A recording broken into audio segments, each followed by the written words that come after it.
ইসরায়েলকে মধ্যপ্রাচ্যের ক্যান্সার হিসেবে অভিহিত করেছেন উত্তর কোরিয়ার সর্বোচ্চ নেতা কিম জং উন। ইসরায়েলের কারণে গোটা মধ্যপ্রাচ্যে আজ শান্তি বিনষ্ট হচ্ছে এমন মন্তব্য করে তিনি বলেন, বিশ্ব শান্তির অন্যতম প্রধান অন্তরায় এখন এই আগ্রাসী রাষ্ট্রটি। বৃহস্পতিবার উত্তর কোরিয়ার পররাষ্ট্র মন্ত্রণালয়ের পক্ষ থেকে ইসরায়েল ইরান সাম্প্রতিক সংঘাত ইস্যুতে এই কড়া বিবৃতিটি দেওয়া হয়। সেখানে স্পষ্ট ভাষায় ইসরায়েলের বিরুদ্ধে মানবতা বিরোধী অপরাধের অভিযোগ আনা হয়। উত্তর কোরিয়ার রাষ্ট্রীয় বার্তা সংস্থা KCN এর প্রকাশিত প্রতিবেদন অনুযায়ী ১৯ জুন দেশটির পররাষ্ট্র মন্ত্রণালয়ের একজন মুখপাত্র জানান, মধ্যপ্রাচ্যে নতুন যুদ্ধ বয়ে এনেছে এমন কোনো আগ্রাসী শক্তি বিশ্ব শান্তি ধ্বংসের দায় এড়াতে পারবে না।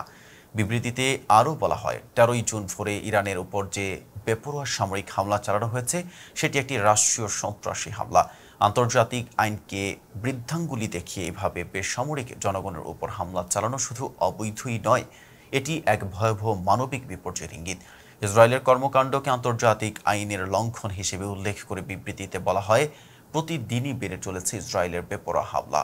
একটি সার্বভৌম রাষ্ট্রের অখণ্ডতা ও স্বাধীনতার উপর এমন আগ্রাসন মানবতার বিরুদ্ধে এক অমার্জনীয় অপরাধ।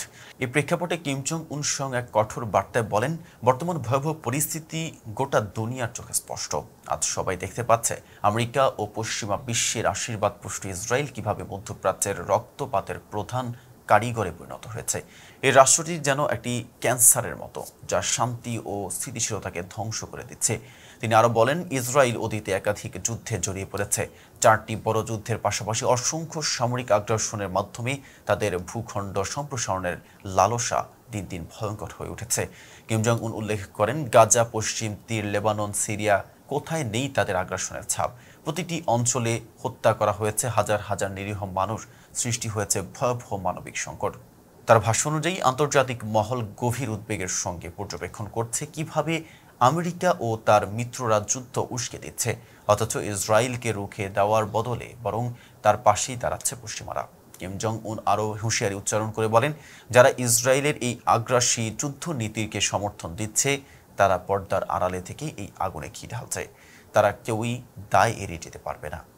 এই সমস্ত শক্তি আন্তর্জাতিক শান্তি ও নিরাপত্তার ধ্বংসের জন্য দায়ী থাকবে। এতক্ষণ সাথে ছিলাম মেহেদী হাসান। ফেসবুক বলার সাথে থাকার জন্য ধন্যবাদ।